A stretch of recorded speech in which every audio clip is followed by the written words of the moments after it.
Chapter 13 of Adventures of Huckleberry Finn. Written by Mark Twain from the mid-1870s to mid-1880s, and published in 1885. Read by Clay Shannon in 2020. Well, I catched my breath and most fainted. Shut up on a wreck with such a gang as that. But it warn't no time to be sentimental. We'd got to find that boat now. Had to have it for ourselves. So we went a-quaking and shaking down the starboard side, and slow work it was, too. Seemed a week before we got to the stern. No sign of a boat. Jim said he didn't believe he could go any further, so scared he hadn't hardly any strength left, he said. But I said, come on. If we get left on this wreck, we are in a fix, sure. So on we prowled again. We struck for the stern of the Texas and found it, and then scrabbled along forwards on the skylight, hanging on from shutter to shutter, for the edge of the skylight was in the water. When we got pretty close to the cross-haul door, there was the skiff, sure enough. I could just barely see her. I felt ever so thankful. In another second I would have been aboard of her, but just then the door opened. One of the men stuck his head out only about a couple of foot from me, and I thought I was gone. But he jerked it in again and says, "Heave that blamed lantern out of sight, Bill." He flung a bag of something into the boat and then got in himself and sat down. It was Packard. Then Bill, he come out and got in. Packard says in a low voice, "All ready. Shove off." I couldn't hardly hang on to the shutters, I was so weak. But Bill said, "Hold on. Did you go through 'em?" "No, didn't you?" "No, so he's got his share of the cash yet." "Well, then, come along. No use to take truck and leave money. Say, won't he suspicion what we're up to?"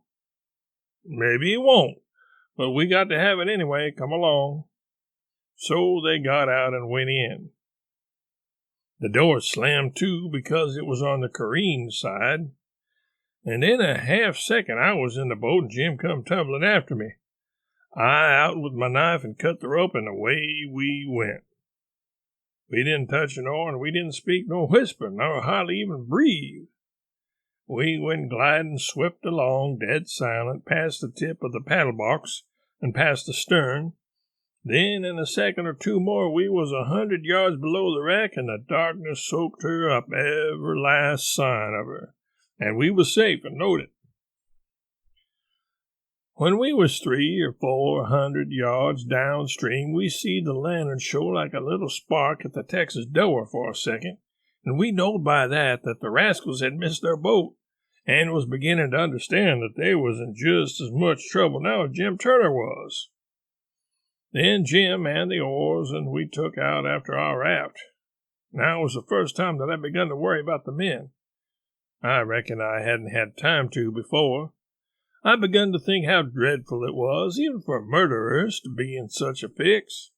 I says to myself, there ain't no telling but I might come to be a murderer myself yet, and then how would I like it?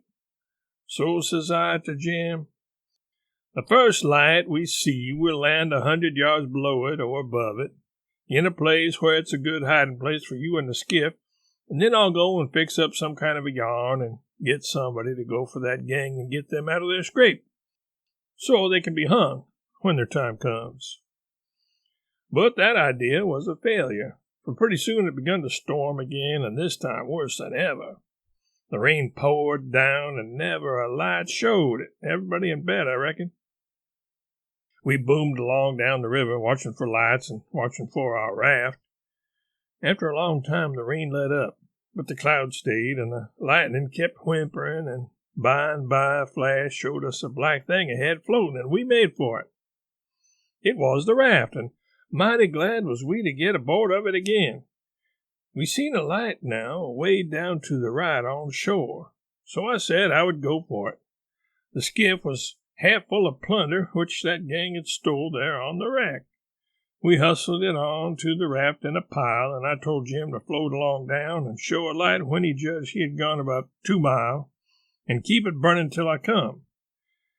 Then I manned my oars and shoved for the light. As I got down towards it, 3 or 4 more showed, up on a hillside. It was a village. I closed in above the shoreline and laid on my oars and floated. As I went by, I see it was a lantern hanging on the jackstaff of a double-hulled ferry boat.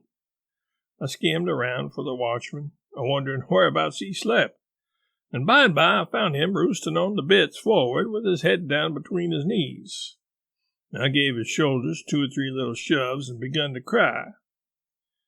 He stirred up in a kind of a startlish way, but when he see it was only me, he took a good gap and stretch.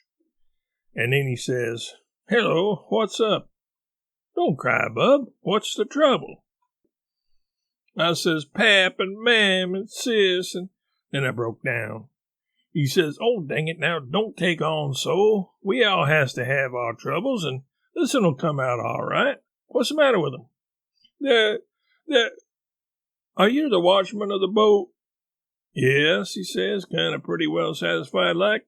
"I'm the captain and the owner and the mate and the pilot and watchman and head deckhand, and sometimes I'm the freight and passengers.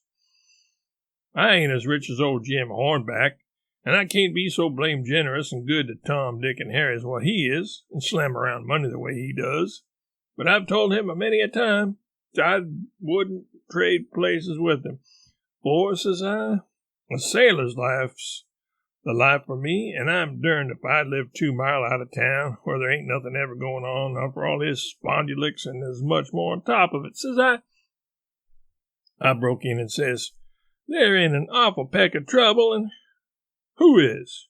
"Why, Pap and Mam and Sis and Miss Hooker, and if you'd take your ferry boat and go up there..." "Up where? Where are they?" "On the wreck." "What wreck?" "Why, there ain't but one." "What? You don't mean the Walter Scott?" "Yes." "Good land, what are they doing there, for gracious sakes?" "Well, they didn't go there a purpose." "I bet they didn't. Why, great goodness, there ain't no chance for 'em if they don't get off mighty quick." "Why, how in the nation did they ever get in such a scrape?" "Easy enough. Miss Hooker was a visitin' up there to the town."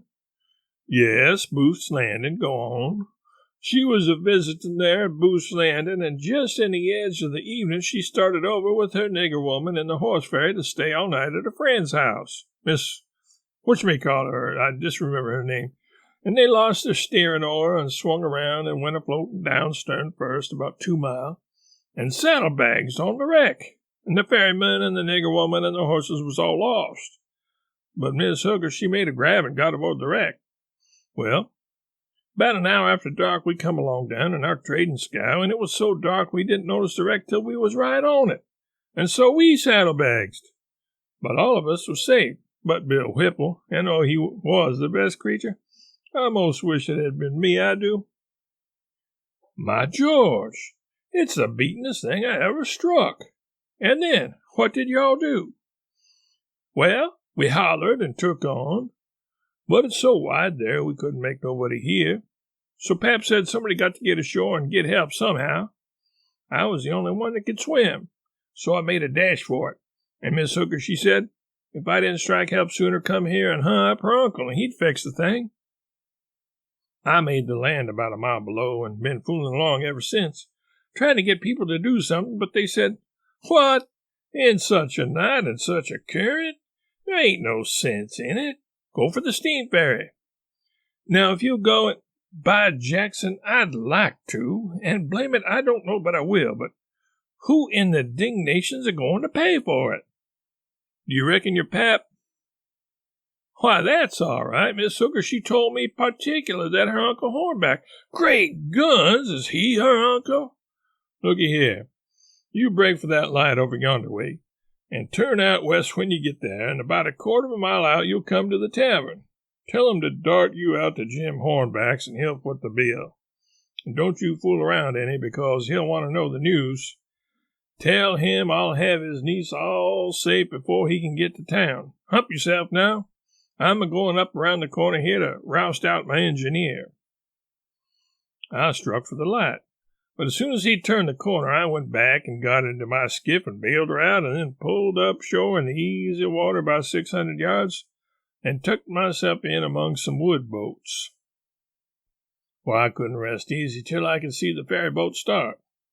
But, take it all around, I was feeling rather comfortable on account of taking all this trouble for that gang, for not many would have done it. I wish the widow knowed about it. I judged she would be proud of me for helping these rapscallions, because rapscallions and deadbeats is the kind the widow and good people takes the most interest in. Well, before long, here comes the wreck, dim and dusky, sliding along down. A kind of cold shiver went through me, and then I struck out for her. She was very deep, and I see in a minute there wasn't much chance for anybody being alive in her. I pulled all around her and hollered a little, but there wasn't any answer. All dead still.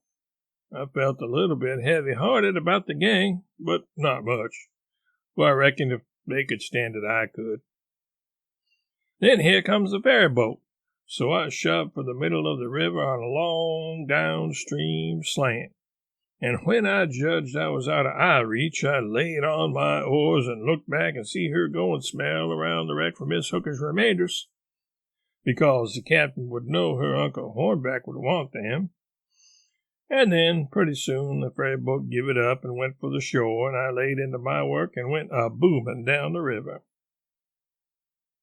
It did seem a powerful long time before Jim's light showed up, and when it did show, it looked like it was 1,000 miles off. By the time I got there, the sky was beginning to get a little gray in the east, so we struck for an island and hid the raft and sunk the skiff and turned in and slept like dead people.